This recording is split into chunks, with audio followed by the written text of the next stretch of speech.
Le Seigneur soit avec vous. Et avec votre esprit. Évangile de Jésus-Christ selon saint Luc. Gloire à toi, Seigneur. En ce temps-là, Jésus parlait aux foules du règne de Dieu et guérissait ceux qui avaient besoin. Le jour commençait à baisser. Alors les 12 s'approchèrent et lui dirent, « Renvoie cette foule, qu'ils aillent dans les villages et les campagnes des environs, afin d'y loger et de trouver des vivres. Ici, nous sommes dans un endroit désert. » Mais il leur dit, « Donnez-leur vous-même à manger. » Ils répondirent, « Nous n'avons pas plus de 5 pains et 2 poissons, à moins peut-être d'aller nous-mêmes acheter de la nourriture pour tout ce peuple. » Il y avait environ 5000 hommes. Jésus dit à ses disciples, « Faites-les asseoir par groupe de 50 environ. » Ils exécutèrent cette demande et firent asseoir tout le monde. Jésus prit les 5 pains et les 2 poissons, et levant les yeux au ciel, il prononça la bénédiction sur eux, les rompit et les donna à ses disciples, pour qu'ils les distribuent à la foule. Ils mangèrent et ils furent tous rassasiés. Puis, on ramassa les morceaux qui leur restaient. Cela faisait 12 paniers. Acclamons la parole de Dieu. Louange à toi, Seigneur Jésus.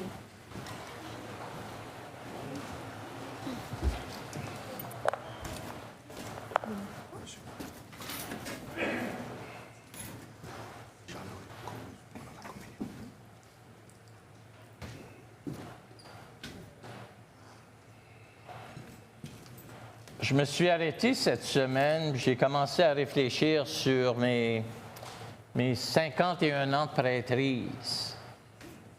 Et puis sur les 1000 et 1000 fois que j'ai célébré la messe. Et j'ai réfléchi sur les centaines de mille de communions que j'aurais pu donner durant ces célébrations. Vous savez, quand on donne la communion et que les gens viennent et présentent leurs mains, ça devient facile à commencer à observer puis à regarder les mains des gens qui se présentent.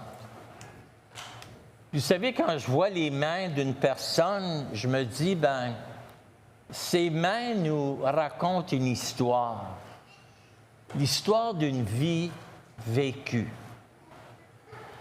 Souvent, les mains qui se présentent parlent d'une vie qui a peut-être été difficile, des heures de travail, des mains qui sont habituées au travail manuel, des mains avec des cicatrices, souvent des mains qui sont courbées par la maladie, par l'arthrite, des mains qui ont caressé, les mains d'une maman qui tient son enfant, les mains d'un père qui a travaillé à la construction, où j'ai passé des années aussi à la campagne, les mains des fermiers qui se sont présentés à l'Eucharistie, les mains d'une maman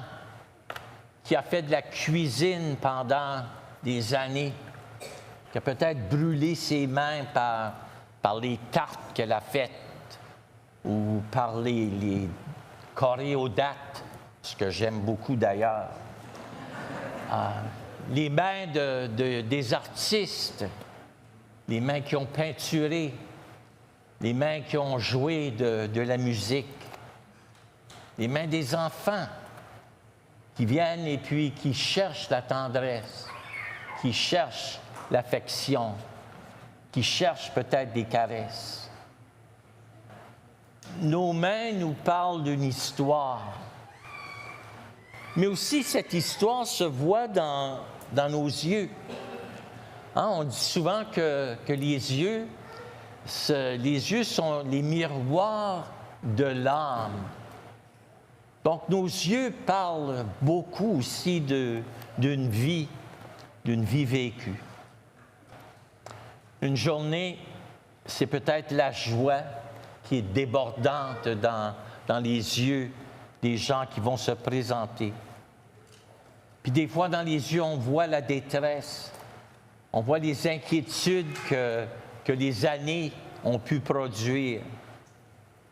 Et parfois, nous approchons la table du Seigneur avec des cœurs qui sont bondis de joie, en remerciement au Seigneur pour toutes ces grâces qu'il nous accorde. Et des fois aussi, on approche la table du Seigneur avec des cœurs qui sont alourdis par la détresse. Peu importe l'état de notre cœur, l'état de notre âme, peu importe ce que nous ressentons, c'est toujours le même Seigneur de tendresse, le même Seigneur de miséricorde qui nous accueille. Tous, chacun et chacune d'entre nous. C'est Jésus lui-même qui nous accueille tels que nous sommes. Non pas les personnes qu'on aimerait peut-être être des personnes qui sont parfaites, mais il y en a peu d'entre nous qui pourraient dire « Bien, moi, je m'approche de Dieu en toute perfection ». Il y a un gros problème si on commence à penser que de cette façon-là. Si on approche le Seigneur en disant « Bien, Seigneur, tu n'as rien à faire dans ma vie, tout est déjà accompli. » Alors, Jésus, lui, vient nous dire « J'ai encore beaucoup à faire dans ton cœur et dans ta vie. » Ce qui est beau et ce que nous célébrons surtout aujourd'hui, en célébrant le Saint-Sacrement du corps et du sang de Jésus, c'est Jésus Sauveur qui se donne à chacun et chacune d'entre nous. C'est ce que nous voyons dans l'Évangile d'aujourd'hui.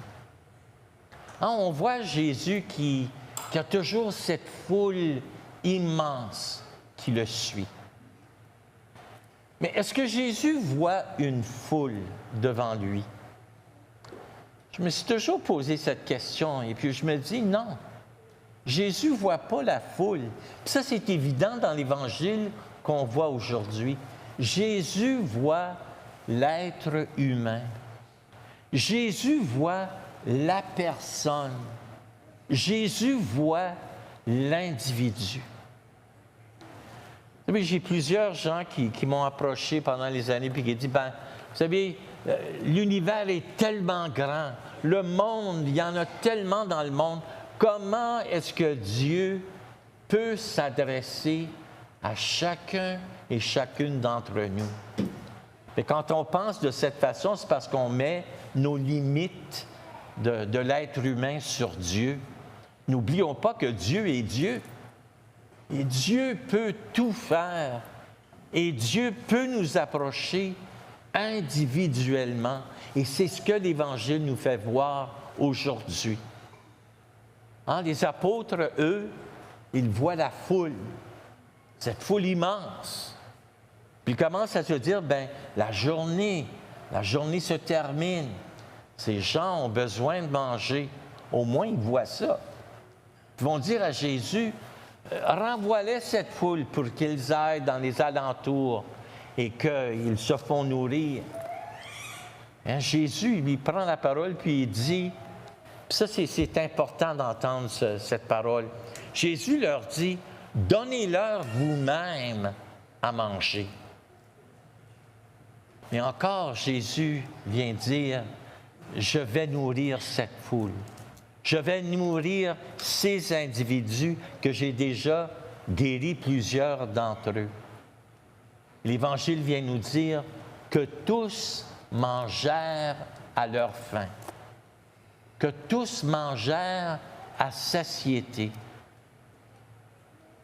Mes frères et mes sœurs, chaque fois que nous venons célébrer l'Eucharistie, c'est le même grand miracle qui se produit. C'est ce même Jésus qui se donne individuellement à chacun et chacune d'entre nous.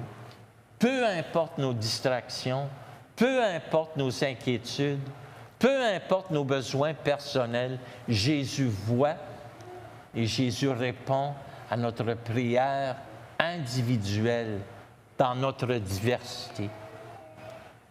Si nous avons du mal à comprendre le pourquoi des choses, le pourquoi des événements dans notre vie, Jésus vient nous dire, moi, je comprends et moi, je viens te consoler.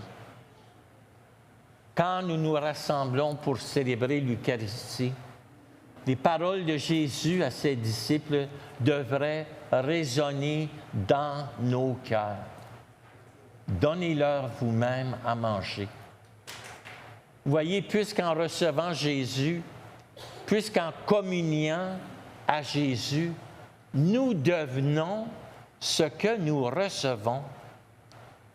Nous devenons, grâce à Jésus, nous devenons sa présence dans notre communauté, dans notre monde. Et aujourd'hui, en célébrant cette grande fête du corps et du sang de Jésus, le Christ lui-même nous appelle en même temps comme invités. Il nous appelle aussi à être servants et servantes les uns envers les autres. En nous invitant à être participants, il nous invite aussi à être l'hôte et l'hôtesse au même banquet. C'est Jésus Sauveur qui nous accueille et qui nous redit à chaque fois que nous venons communier, deviens ce que tu reçois.